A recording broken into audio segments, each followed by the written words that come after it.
this week's topic is the beginning, basically. How did YouTube start? Did you fuck it up again, Joe? Okay, I think his computer just shit again. How am I on this whack ass little PC and I'm doing A-okay right now? How's this working?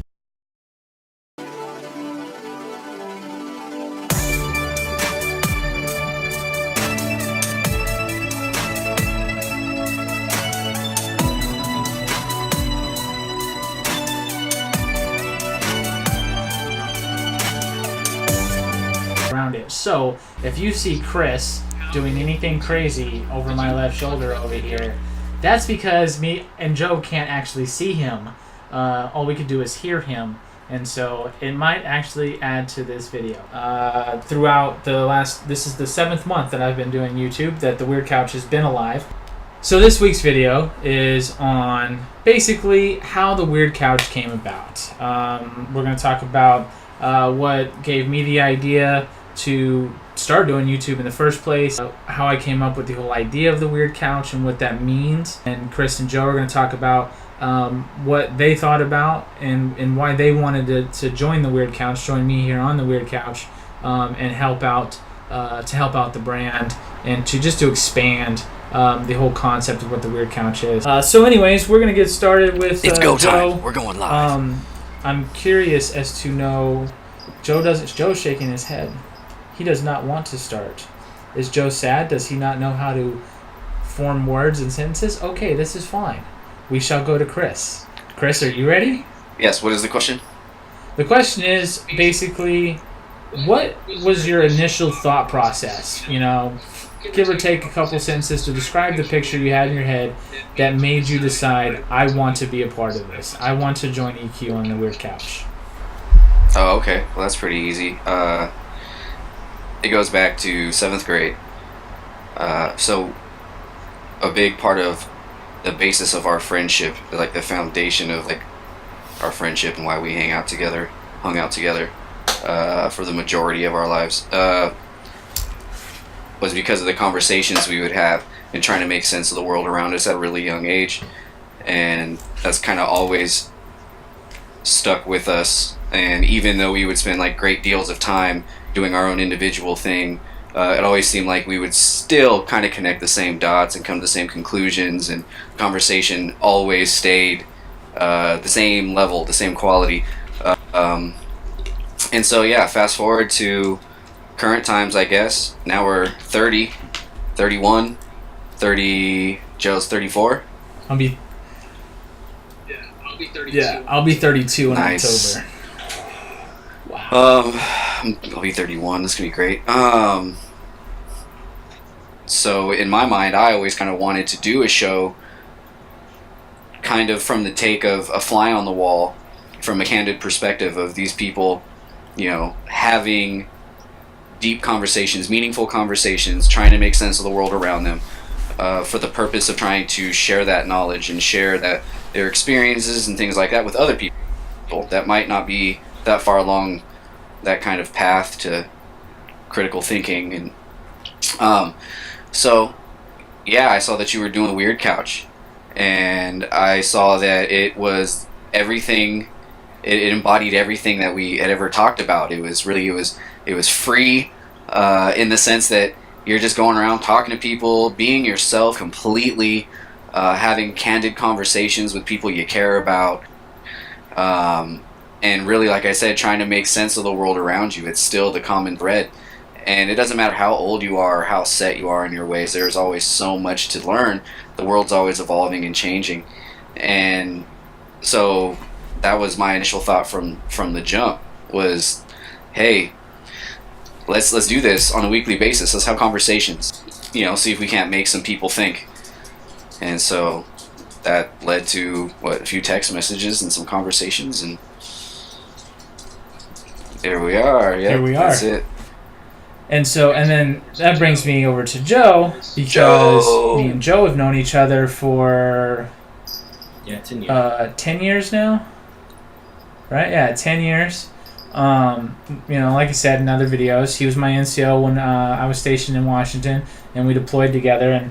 And during our 15-month deployment, after a a roll in the mud and a fucked up room inspection, I decided that he was not a complete douchebag, and we actually got along. He probably decided I wasn't a piece of shit soldier too, and we got along, and I think that was some of the best times that a person can have is when you're, like I said in the last video, that that those extenuating circumstances that bring people together. The fact that we were there, and most of the time it was just me and him because we had the late shift and the talk, unless I was out on mission or something like that, which gave us loads of time just to bullshit and talk about whatever. So the idea that the three of us, and of course the end of the trifecta was those two's meeting, and so now we have three people on the weird couch on Fridays on the couch that know how to conversate, which I think makes this this series of the couch an amazing thing, and it's just going to get better as time goes on. Hey, you guys taught me how to play roulette. True story. Oh yeah, we did. That's right. Oh, that's right. Joe, you decided to also join the weird couch, and with that, people would say that it's kind of a gamble to get onto something that doesn't seem like a very adult thing to do, and does not seem to bode well for every single person that takes on the endeavor. So why did you decide to join the weird couch? What thought process happened to bring you to this point? And clarify the roll in the mud thing. So what EQ said is true. We go back 10 years. Yeah, back to 2006. I was his NCO, and he was my soldier. Yeah. We deployed to Iraq during OIF, one of them ones that was a surge, and we had a lot. OIF was it? I don't know. One of them. It was a surge. I know that. It was 06 to 07, so or something like I think that. it was OIF. Retardedness. But we had a lot of time. They put us on the night shift together in the TOC, Tactical Operations Center. Ooh. So basically, there weren't a lot of missions going out at night. I guess not regularly. So we had a lot of time to talk, and then they stuck us in a room together because everyone else was up during the day, and we needed to sleep. So anytime that we spent a lot of time together, and we could just talk and conversate. Now I'm the type of person who doesn't really get along with too many males. That I just don't get along with them for some reason. A lot of females, but for some reason me and EQ clicked, and we could have a conversation about anything and everything. So I guess that was my initial thing to bring me to the weird couch. I heard he was doing it, and even though we aren't in the same vicinity, he's down in Cali and everything, and we always stayed in contact, and it's kind of like missing those conversations and actually intellectual conversations with other people my own age, and it actually makes sense, and they're not on some macho or they have some previous bias and by ignorant things, and he's more open to other people's ideas. So that's what brought me to the weird couch, and it's a whole co-op thing. When Kris came along, we met Kris up in Washington, and everybody clicked. It was great, and it's good that we can bring that whole thing back, even though we're in different parts of the world. So to clarify the rolling in the mud thing, I'm an asshole. Hold up. Before you start clarifying your version of this story, I want to say this, okay, as a disclaimer. I knew, with beyond a shadow of a doubt, from the moment he said, follow me, exactly what he was going to do, okay? So it wasn't like it was some big-ass NCO surprise. He was very predictable in this particular situation. So I don't know. Was I having a bad Joe. day that day or something? I don't know. It had something to do. You know what? I was having a bad day. It was the barracks cleaning. It was the barracks. It was the barracks cleaning. Was it Perry or Harvey?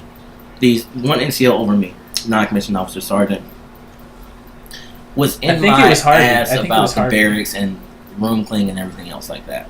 So I'm from what some people would consider old school Army, which is not really old school, but I consider old school with the actual BDUs. I came in at the end of old school, but still old school. You could actually smoke a soldier, and smoking a soldier is all about making you do push-ups, sit-ups, all the different stuff like that. So we had a room inspection, and his room wasn't up to standard. that's how I can put it. It wasn't up to standard. He can say, it wasn't up to standard. Now, this is what happened when I was coming in the Army. When they came in and they did a room inspection, I did the exact same thing that they did to me. You check in between the creases of the refrigerator. You go on top of wall lockers, everything. So he didn't meet the standard. So I took him back outside and we did some old school smoking. Took him outside to the mud, had him roll around, front back goes, push ups, sit ups, and I was like, hey, you want to live like a pig, you're going to look like a pig. I think I said those words too. I'm an asshole. You did actually say those words, and it was funny because I had never thought in my entire life up to this moment that if I was in the military that I would turn into one of those guys that I would want to punch my NCO. See how close we are now, though? See? If it wasn't for that incident, we probably wouldn't be here. For me, it was, and I can't remember how long ago, and I'm pretty sure if one of the girls or a few guys that watch this sees the video, they'll correct me. I think it was like in 2011, maybe late 2010, something like that. I had gone through a breakup. Girlfriend broke up with me, and then I started meeting some people that I had previously met while I was still in, and started hanging out with them, and they kind of had the same impression. At least that's what they tell me. The same impression is, EQ knows how to conversate, and there's a perspective that he has that is not narrow and all this other stuff. And so a lot of them were like, EQ, you should start a YouTube channel. Excuse me, sorry. And it was kind of like a joke because nobody else wanted to be on the camera with me at the same time. They didn't want to be on the camera at all. So there was like 6 people behind the camera. Then there was the camera. Then there was me sitting on a stool, and we just, on the weekend, sit around having drinks, and they'd ask me questions, and I'd talk. That never took off. I think I did create a YouTube channel, but I didn't have a really good laptop. I didn't even have the motivation to learn how to edit videos and to put the effort into uploading the videos and doing all that stuff because my brain was stuck on what was relevant and real in my life, and there was problems, and I had to deal with those things. One of them being which is financial. I didn't have time for silly endeavors like doing YouTube videos. But I've always enjoyed doing videos. So what was it, December? I just had, I wouldn't say a meltdown, more like an awakening that this is something that I enjoy doing. I enjoyed taking pictures, and I enjoyed doing film. I wish I'd have realized this a long time ago, so I could have been doing it this entire time, but things happen for a reason at a specific time. So after that breakdown, not like a mental breakdown, I was flooded. I was overloaded. I mean, medical issues with my pops, medical issues with my moms, my grandma passing away, stuff at work, just a whole bunch of stuff. And I finally was like, a light bulb went off. I don't have to stop living my life for other people to understand that I'm doing my best to be there for them when I can. Have you guys ever seen Just Between Us with Allison and Gabby? There are 2 girls from BuzzFeed, 2 women from BuzzFeed, and they're fucking hilarious. They're gorgeous in every sense of the word, physically, mentally, the whole nine. Like, they're just amazing people. And so they have a YouTube channel, Just Between Us, and they do these weekly skits, and they sit on this couch. Now, they have like international question stuff, and they make fun of a lot of things. But there was one episode where they had like 2 or 3 other people on, and it was very awkward on the couch. Like, it was awkward positioning. People were way too close for comfort. You're like facing somebody in your face. It was just really awkward. And so the first thought in my mind was like, that'd be a cool channel. Call it the Awkward Couch. But then I was like, no, it doesn't make sense, right? But it got me thinking about my childhood. Before I met Kris, after I met Kris, and then all the experiences that I had through junior high and high school. And it was, no matter where we were as kids, the one place that, basically we could call our own, even though it was technically somebody else's, was a couch, right? you would sit on a couch with loads of your friends, and even if there was not enough room, you'd make room for your friends to be on that couch with you. On couches where the first time you held a girl's hand, where the first time you made out, or other stuff. We're adults, we know that shit went on. Like that stuff happened. But at the same time, besides being just young, dumb kids doing stupid stuff on the couch trying not to get caught by parents, there was also this very adult type of thing going on the couch growing up. And it wasn't the sexual stuff. It was the intellectual stuff. The conversations that were had on couches, on your friends' couches, on your friends' parents' couches. You contemplated life. You contemplated your own life, the life of the planet, the universe. I mean, some of the deepest. There's adults that I don't know that have conversations as deep as we did when we were kids. Mm-hmm. And this all happened on the couch. I realized over the last 2 years of me being alone, I rent a room. I go to work. I come home. I live nowhere near any of my friends. The closest group of friends that I live next to is about 3 hours away. And then beyond that is another 4 hours to my childhood friends that I grew up with in Stockton. Main purpose was a feeling that I didn't have words for. So here it is. For all you people out there who have asked me repeatedly, well, what is it about? What is it about? What is it about? What is it?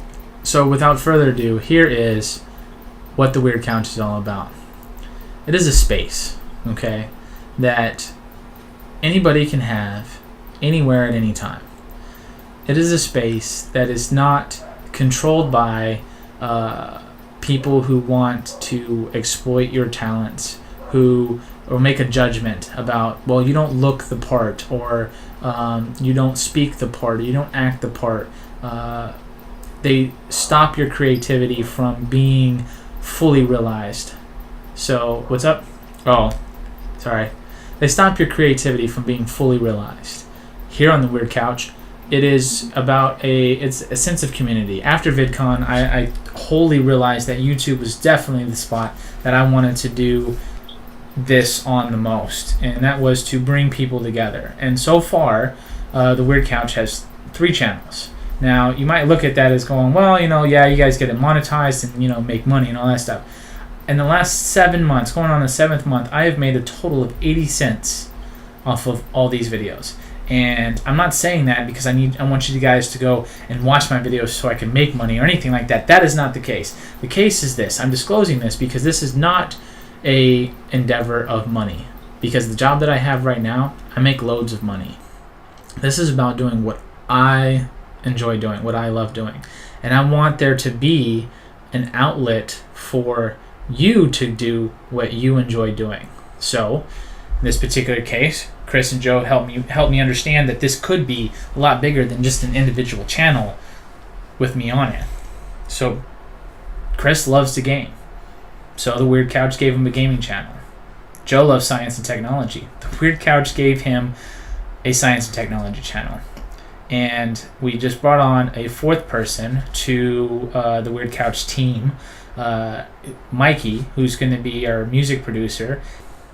The Weird Couch is the norm, and we don't have that anymore. Like, to be normal nowadays means you're weird, and you should embrace that.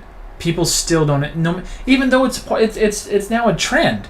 It is now a trend to be weird and eccentric. And when people see eccentric people, they don't really freak out anymore. Like, oh my God, he's so eccentric. The problem with that is the weirdness that is truly within somebody is hidden by all the weirdness on the outside.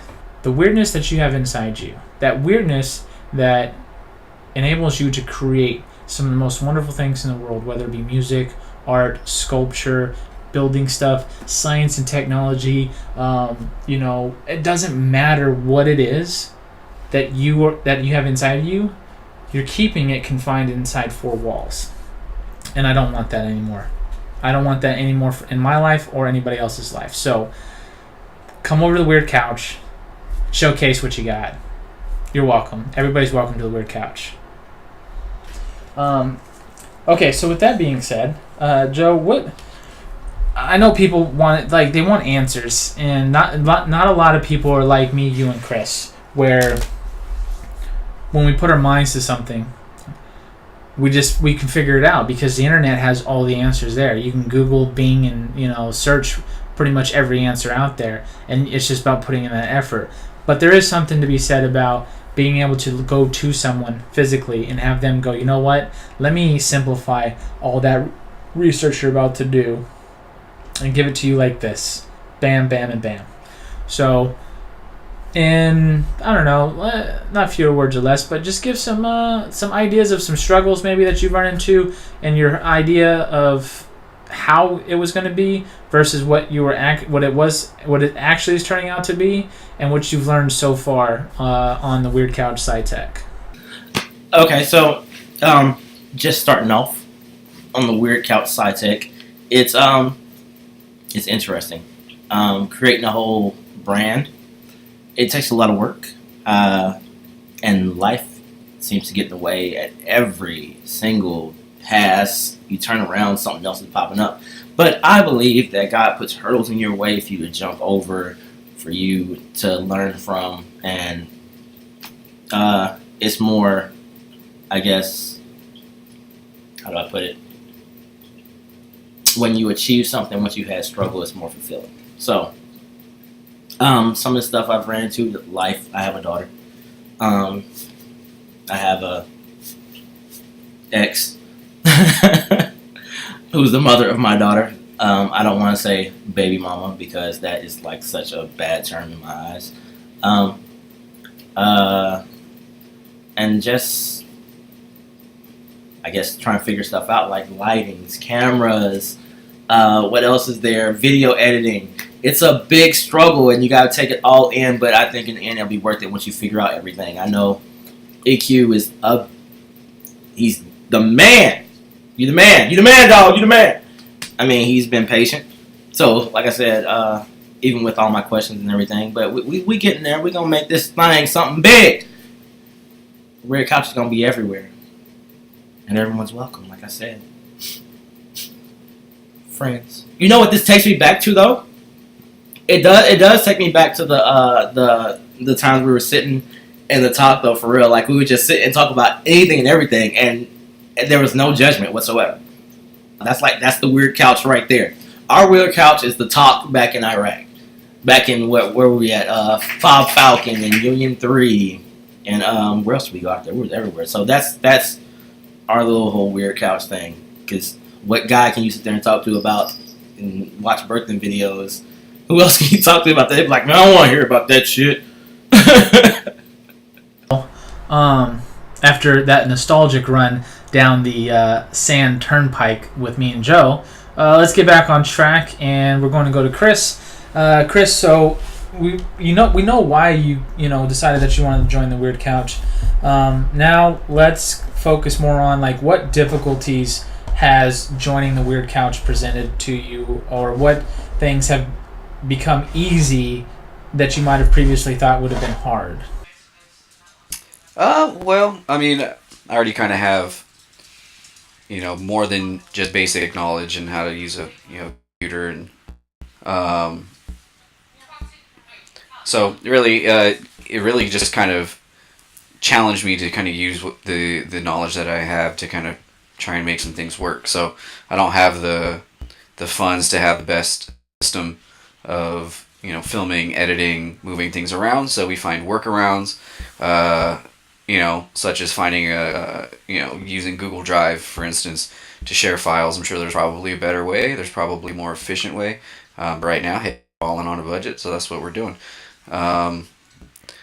Yeah, for the most part, though, the biggest obstacle to overcome when starting something like this is getting the right equipment and finding, if you're like me, trying to find things for less than what their retail cost is, because, it's the best way to stick it to the man. Anyway, no, that's not necessarily it. But anyhow, yeah, so I mean, getting the equipment's half the battle, and then learning how to utilize the equipment, trying to figure out lighting, trying to figure out how your setup is going to be, I suppose. The other probably biggest hurdle I'm kind of facing is kind of, I got crisis. I have several interests. I have knowledge in several different things, And so what do I want to display? What do I want to put out there? The video gaming channel thing, I love watching gaming video. I love watching guys discuss gaming videos. It's kind of like my go-to background noise. So I was like, hey, that's cool. I can talk. Let's do that. But more or less, as I think about the filming aspect of it, doing something more action sports related kind of piques the interest. So I've been racing bicycles off and on for almost 20 years, and so I was thinking about possibly going out and doing some filming out there and editing some things, stretch my legs, see how that works out. But yeah, that's kind of where I'm at on this part of the path. What I'm going to do is I'm going to finish recording on my Sony Alpha 5000 because that's going to be part of what I'm here to show you guys. So as you can see, there's that and there's that. That's the Sony Alpha 5000. And I want to say this first and foremost to kind of like swingtail off of what Kris had just said. He's got like several different identities, several different interests that he has, and with that, it kind of sounded, Kris, like maybe you felt limited or confined in what you can take on and can't take on at any given time. Going off of what we were talking about earlier when you took a short break was, this is why the Weird Couch exists. This is why I created the Weird Couch, is because I want to be able to give. I don't have a lot to give right now. All I have is an idea and support and an encouragement and a motivation to lend to other people. So with that, I'm going to sign off now on the Sony, because I miss my Sony, guys. I haven't shot with her in a really long time. I feel like I've been cheating on her with you two and this camera, this webcam. So this is what I'm going to say. Yeah, I know it does sound weird, doesn't it? It is super awkward, but I'm okay because I'm comfortable in my fucking manhood. Don't you forget it.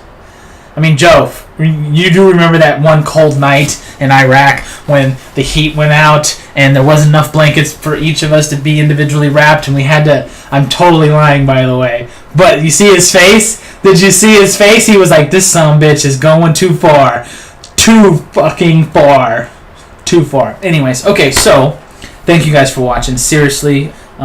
Because there's so much more coming. There's TWC chonies and clothing coming out, so hoodies, bathing suits, yeah, and chonies for the ladies and the dudes. I've got my one of my best friends, Jenny. She's going to be modeling, and then another great friend of mine, or two great friends of ours. They're actually married, Kara and Jeremy. They're going to be also modeling for us.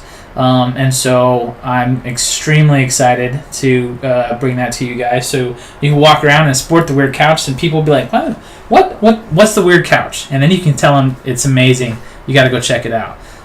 So again, thanks for watching. And as always, we'll see you guys next week here, Fridays on the Couch. What do you want to do today? I don't know. What do you want to do today? I'm confused. Are you making the sound effect of me dragging your body bag? Shush me one more damn time.